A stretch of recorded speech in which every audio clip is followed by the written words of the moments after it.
নমস্কার বন্ধুরা, সবাইকে আমার মনের মতো রান্নাতে স্বাগত জানাই। আমি আজকে বানিয়েছি বাঁধাকপির বাটা কিংবা ভর্তা। তো আমি কিভাবে বানিয়েছি আপনারা প্রথম থেকে শেষ পর্যন্ত না টেনে দেখতে থাকুন। বাঁধাকপি বাটা বা ভর্তার জন্য আমি নিয়ে নিয়েছি কালো জিরে, চিনি, পেঁয়াজ কুচি, হলুদ, লঙ্কার গুঁড়ো, কাঁচা লঙ্কা কুচি, শুকনো লঙ্কা, রসুনের কুচি, আর নিয়েছি টমেটো কুচি, ধনেপাতা কুচি।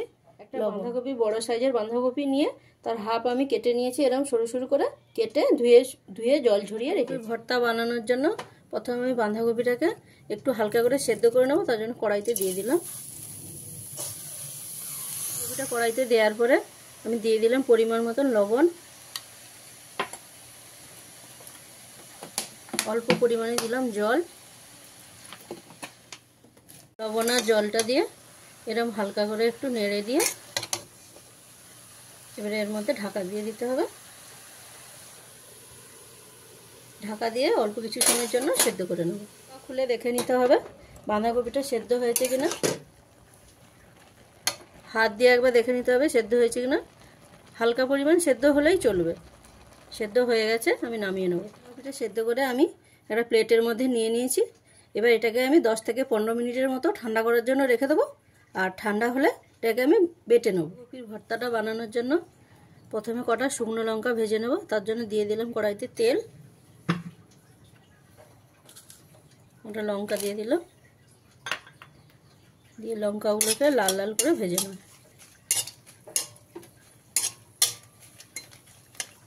এইভাবে ভালো করে ভেজে নিয়েছি। এবার একটা পাত্রে তুলে নেব। এবার ওই তেলের মধ্যে দিয়ে দিলাম কালো জিরে,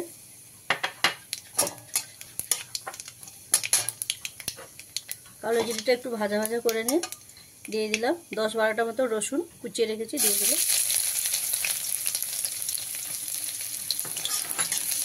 রসুনটাকে এবার একটু লাল লাল করে ভেজে নেবো। আমি এরকম লাল লাল করে ভেজে নিয়েছি। এবারে এর মধ্যে আমি দুটো মিডিয়াম সাইজের পেঁয়াজ কুচি করে নিয়েছি, দিয়ে দিলাম। দিয়ে পেঁয়াজটাকে ভালো করে লাল করে ভেজে নেব। আমি এইভাবে লাল লাল করে ভেজে নিয়েছি। এবারে এর মধ্যে আমি দুটো কাঁচা লঙ্কা কুচি করে রেখেছি, দিয়ে দিলাম। আপনারা ঝাল যে যেমন খাবেন সেই অনুপাতে বাড়িয়ে কমিয়ে নেবেন।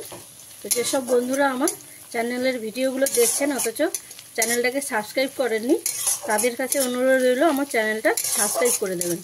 এর মধ্যে আমি একটা টমেটো দিয়ে দিলাম। এক পিস বড় টমেটোকে কুচি করে কেটে নিয়েছি, এর মধ্যে দিয়ে দিলাম। দিয়ে এবার ভালো করে একটু ভেজে নেব। আমি কিভাবে রান্নাটা করছি আপনারা প্রথম থেকে শেষ পর্যন্ত দেখতে থাকুন, না টেনে। যদি টেনে থাকেন তাহলে হচ্ছে কিভাবে রান্না হলো আপনাদের রান্না করতে অসুবিধা হবে, বোঝার অসুবিধা হবে। টমেটোটা দিয়ে একটু নাড়াচাড়া করে নিয়ে তার মধ্যে দিয়ে দিলাম অল্প পরিমাণে লবণ। যেহেতু বাঁধাকপি সেদ্ধর সময় আমি লবণটা দিয়ে রেখেছি, সেই অনুপাতে আপনারা লবণটা দিয়ে নেবেন। টমেটোতে যেহেতু লবণ দিয়েছি সেই জন্য দেখবেন 3 থেকে 4 মিনিট এইরকম নাড়ার পরে দেখবেন টমেটোটা গলে যাবে। সেই পর্যায়ে 1/2 চামচ হলুদের গুঁড়ো দিয়ে দিলাম, 1 চামচ লঙ্কার গুঁড়ো দিলাম, দিয়ে মশলাটাকে ভালো করে কষিয়ে নিতে হবে।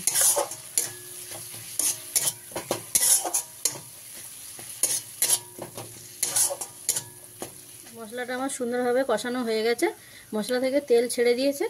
এই পর্যায়ে আমি এবারে বাঁধাকপি বাটাটা দিয়ে দিলাম। বন্ধুরা, বাঁধাকপি বাটাটা খুব যে মসৃণ করে বাটতে হবে তা নয়, এরকম হালকা অমসৃণ থাকলেও চলবে।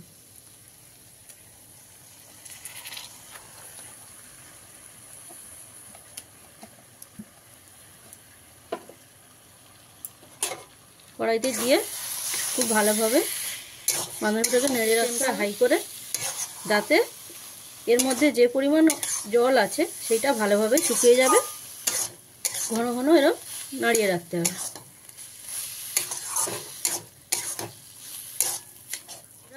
প্রথমের দিকে গ্যাসের ফ্লেমটা হাই থাকলেও যখন দেখবেন যে হালকা হালকা জলটা শুকনো হয়ে গেছে, তখন গ্যাসের ফ্লেমটাকে একদম লো করে নেবেন, যাতে বাঁধাকপিটা না বসে যায়। এইভাবে ভালো করে নেড়ে নেড়ে জলটাকে শুকনো করে নিতে হবে। এইভাবে কিছু সময় নেড়ে নেওয়ার পরে এর মধ্যে 1 চামচ চিনি দিয়ে দিতে হবে। চিনিটা দিলে বাঁধাকপি বাটার স্বাদটা পুরো আলাদা অন্যরকম পাবেন। আপনারা যদি না মনে করেন যে মিষ্টি মিষ্টি খাবো না, তো নাও দিতে পারেন।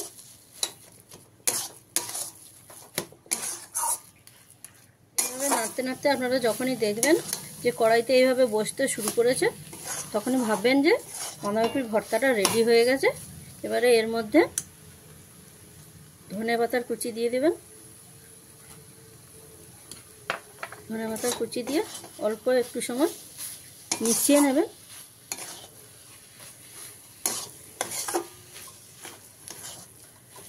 ধনেপাতাটা দিয়ে মিশিয়ে নেওয়ার পরে আমি যে লঙ্কাটা ভেজে রেখেছিলাম এর মধ্যে অল্প পরিমাণ লবণ দিয়ে লঙ্কাটাকে আমি ভালো করে ডলে নেব।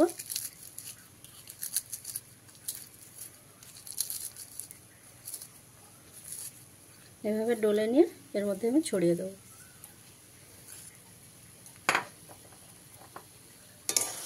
দিয়ে লঙ্কাটাকে ভালোভাবে মিশিয়ে নিয়ে নামিয়ে দেবো। মেশানো হয়ে গেছে, আমি এবারে নামিয়ে নিলাম। আমি কটা শুকনো লঙ্কা দিয়ে দিলাম সাজিয়ে।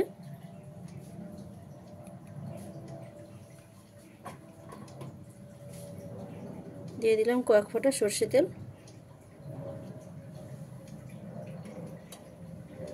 আমি তো এইভাবে বানিয়ে নিয়েছি বাঁধাকপির ভর্তা। তো আপনাদের যদি ভালো লেগে থাকে তাহলে আমাকে লাইক, কমেন্ট, শেয়ার এবং সাবস্ক্রাইব করবেন।